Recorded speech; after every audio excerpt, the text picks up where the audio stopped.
Asia কাপের group পর্বে আফগানিস্তানের বিপক্ষে ম্যাচে টসে জিতলে আগে ব্যাটিং নেবেন টাইগার ক্যাপ্টেন লিটন কুমার দাস নাকি বোলিং? আবুধাবির ডিউ ফ্যাক্টরের কথা মাথায় রেখে টসে জিতলে আগে বোলিংটাই হয়তো করতে চাইবেন লিটন, কিন্তু এখানেই আছে শুভঙ্করের ফাঁকি। আগে বোলিং নেওয়াটাই হবে সবচেয়ে বড় বোকামি। এতে লাভের লাভটা হবে আফগানদের, আর বড় একটা সুযোগ হাতছাড়া করবে বাংলাদেশ। এখন প্রশ্ন আসতে পারে, কি সেই সুযোগ? এখনকার মডার্ন ক্রিকেটে মান্ধাতার আমলের চিন্তা কার্যকর না। সেখান থেকে বের হয়ে লিটনদের ডুব দিতে হবে পরিসংখ্যানের সাগরে, তবেই মিলবে উত্তর।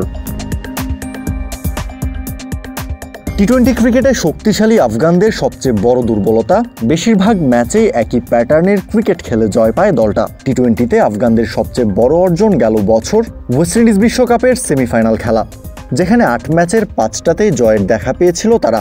এই 5 ম্যাচের 4টাতেই আগে ব্যাট করে জয় পেয়েছে তারা, বাকি 1 ম্যাচে পরে ব্যাট করে, সেটাও পাপুয়া নিউগিনির মতো খর্বশক্তির দলের বিপক্ষে।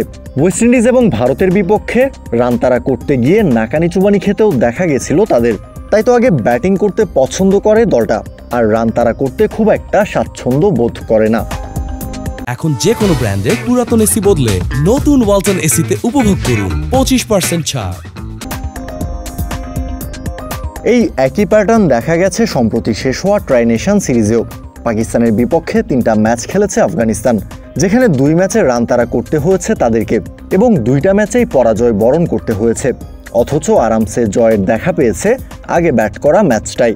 আন্তর্জাতিক টি-20তে এখন পর্যন্ত 146 ম্যাচ খেলে 89টাই জিতেছে আফগানরা আগে ব্যাট করে 1.83 রেশিওতে। 55 ম্যাচ জয়ের বিপরীতে রান তাড়া করে ম্যাচ জেতার সংখ্যাটা 34, জয়ের রেশিও 1.416। আফগান ব্যাটারদের পারফরমেন্সে নজর দিলে ব্যাপারটা আরও স্পষ্ট হয়ে ওঠে। দলটার ওপেনার রহমানুল্লাহ গুরবাজের 10-50-র 9টা এসেছে আগে ব্যাট করে, আছে একটা সেঞ্চুরিও। বিপরীতে রান তাড়া করতে নেমে ক্যারিয়ারে তার 50-র সংখ্যা মাত্র একটা। জাতীয় দলের হয়ে 43 ইনিংসে আগে ব্যাট করে 29-এর উপর গড় এবং 133-এর উপর স্ট্রাইক রেটে 1270 রান করেছেন তিনি। বিপরীতে রান তাড়া করতে নামা 28 ম্যাচে তার গড় 18-র কিছু বেশি, স্ট্রাইক রেট 130-এর আশেপাশে। দলটার আরেক টপ অর্ডার ব্যাটার ইব্রাহিম জাদরানের ক্ষেত্রেও ব্যাপারটা একই রকম। 28 ইনিংসে আগে ব্যাট করে প্রায় 31 গড় এবং 118 স্ট্রাইক রেটে 803 রান করেছেন তিনি। অন্যদিকে রান তাড়া করতে নেমে জাদরানের স্ট্রাইক রেট কমে চলে আসে 100-র নিচে। 21 ম্যাচে 29 গড়ে করেছেন 496 রান। আফগানিস্তানের আরেক গুরুত্বপূর্ণ ব্যাটার মোহাম্মদ নবীর ক্ষেত্রেও ব্যাপারটা একই। প্রথম ইনিংসে এখন পর্যন্ত 650 সহ তার স্ট্রাইক রেট 143-এর উপর, সেখানে দ্বিতীয় ইনিংসে মাত্র 122, একটাও 50-র দেখা পাননি তিনি। শ্রীলঙ্কা, পাকিস্তান এবং সবশেষ নেদারল্যান্ডস টানা 3টা টি-20 সিরিজ জিতে এশিয়া কাপ জয়ের স্বপ্নে বিভোর হয়ে সংযুক্ত আরব আমিরাতের মাটিতে পা রেখেছে বাংলাদেশ দল। ফর্মের তুঙ্গে আছেন লিটন দাস, ইনফর্ম তাসকিন, মুস্তাফিজদের সাথে আছে মোমেন্টামও, কিন্তু তবুও কোথায় যেন একটা শঙ্কা, গ্রুপ পর্বটা পার করতে পারবে তো টাইগাররা? এশিয়া কাপে বাংলাদেশ আছে গ্রুপ বিতে।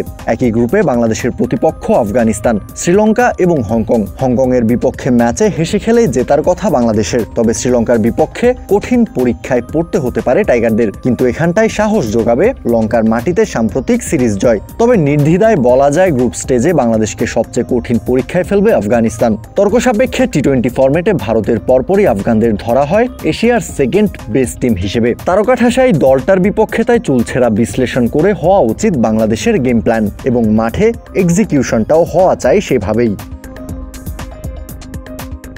কাউসার শান্ত, ক্রিক ফ্রেঞ্জি।